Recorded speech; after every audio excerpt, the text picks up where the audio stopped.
Hey everyone, welcome back. Today we are going to be trying a new art supply. Well, I guess it's both old and new at the same time because it is a part of Schmincke's new limited edition retro line. They created some products inspired by their 1912 catalog. The packaging is a reproduction of their old packaging and it's just so beautiful. I love the typeface. When they unveiled these on Instagram, I knew I had to get my hands on them to try them out for you guys. So I bought the retro half pan set of 8 and the limited edition tube of cochineal red. The tube of cochineal red is the only standalone tube they are selling in this line. It's a vintage pigment that was once very common, but no longer really used in paints anymore. Cochineal is a dye derived from the cochineal beetle, so if you are vegan, steer clear of this one. I remember taking a class at university where we made our own paints. We made oil paints and watercolors, and I remember making paint with cochineal and grinding up the pigment ourselves. I thought it was very cool. So in the travel tin, we have chromium yellow hue lemon, vermilion, ultramarine finest, viridian, yellow raw ochre, raw umber, English Venetian red, and Payne's gray. Immediately I noticed that there isn't a cool red in this set. We just have that very warm vermilion. Probably because they want you to buy the separate cochineal red to add to your set. I was also a teeny bit disappointed that they have both yellow ochre and raw umber. I find they are quite similar in mixes and I don't think that they both need to be there. I kind of wish the raw umber was a burnt umber.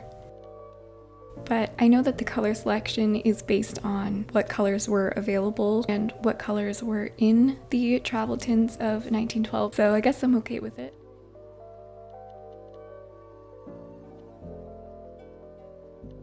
This is actually my first time trying any Schmincke watercolors. I know they are a favorite of many watercolor artists. The colors are very vibrant and lovely, and from swatching, I could tell that they are super high quality, so I was very excited to start painting with them.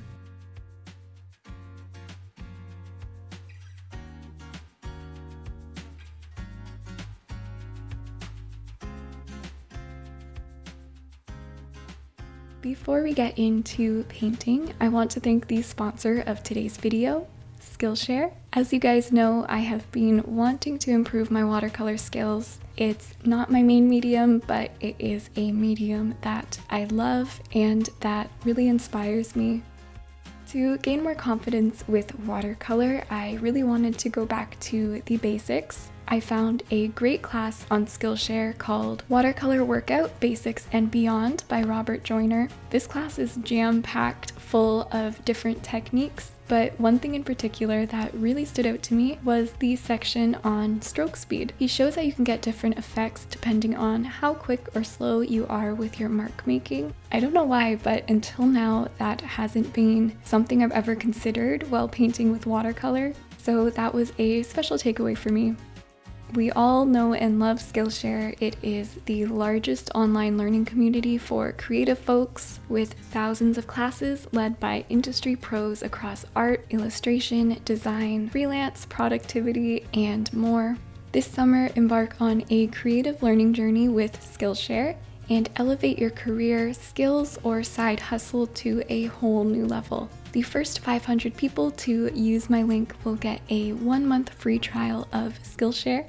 Thank you again, Skillshare, for sponsoring today's video. Now let's get painting. Okay, so I really felt like painting a dog for some reason. I don't know why I'm saying for some reason. I love dogs and I love painting dogs. It's really not a surprise. But I found this lovely reference in a artist group chat of this sweet pup during bath time, and I thought it would translate really well in watercolor. The dog's coat is also a very ochre, umberish color, so it suits the palette well, I think. You can get some really nice warm earth tones with this set. Even though there isn't a primary yellow, the lemon yellow isn't on the super cool side, I find.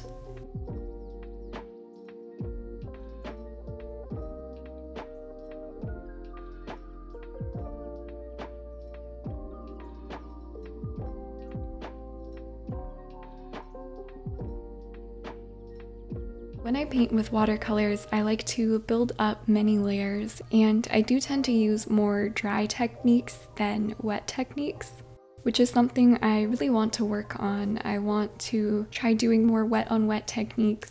I think that would bring me closer to my desired outcome. I really love a mix of soft edges and hard edges in any medium. I'm still definitely in a place with watercolor where I feel like I'm not able to get the full outcome that I'm looking for. It always falls a little bit short. In my 100 heads challenge with gouache, if you've followed that, I have seen huge improvements over there, and that's a clear indicator to me that it all comes down to practice and getting those hours in, experiencing the medium over and over again, and creating those pathways in our brains. I think I am a little too fiddly with the details. The watercolor paintings that I admire the most are the ones where you can see some of the big strokes that made up the portrait, or still life, or landscape, or whatever. And I think it's even more interesting when you have those elements, but you also have a little element of mystery of, I don't know how this person did this, it looks like magic. I think that's the sweet spot where I strive to end up with my watercolor paintings one day. And it's hard to say exactly how I need to get there, but first things first, I know I need to practice.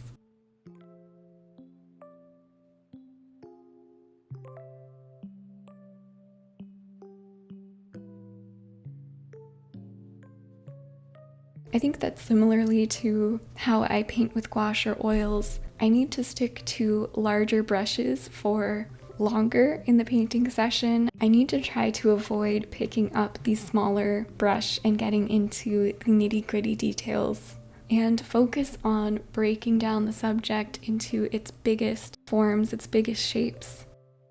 These are some of the things that I was thinking about while painting and that I've thought about after. I hope you guys don't mind hearing that sort of thing, and I've talked about it in a few other videos, but self-critique as an artist is so important. So just know that I am not putting myself down. I am just eager and excited to improve. And that has always been my favorite thing about being an artist, and that's that there is always room to improve and to explore. I think that's what makes being an artist so fun and sometimes all-consuming.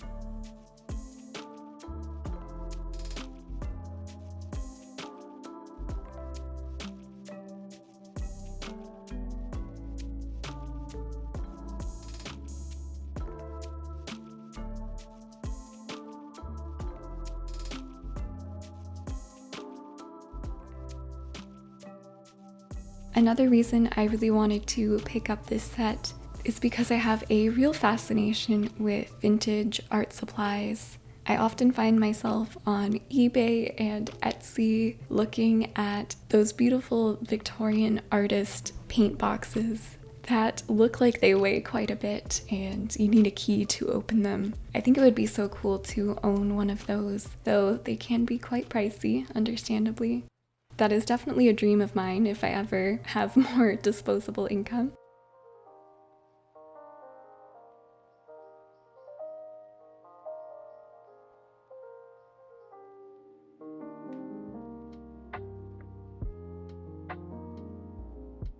So after painting with this set for a bit, I was really happy with how versatile the color selection was. I didn't really feel like I was lacking anything.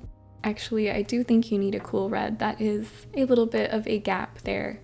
If you have the cochineal red, then I think you're all set, but you could totally add a permanent alizarin crimson or something along those lines, and I think you'd be good to go. So all of the colors in the 8-color set are pretty light fast. They all have 4 to 5 star light fastness ratings, except for the chrome yellow hue lemon, which I think is a 3 star, which is still pretty good, but the cochineal red is only a 2 star rating for the light fastness, and that is one of the main reasons why artists stopped using this paint. It has a tendency to turn quite brown when exposed to sunlight. For some reason, it is much more stable as a textile dye and a dye in makeup and food, but in paints it is quite fugitive. I was actually surprised that it got those 2 stars rather than 1, and I wonder if Schmincke has figured out a way to make this color a little more long-lasting. I don't know. But I'm looking at the tube of paint right now, and the packaging is so beautiful. I am such a sucker for this vintage packaging, and that original owl logo is just, there's something so special about it.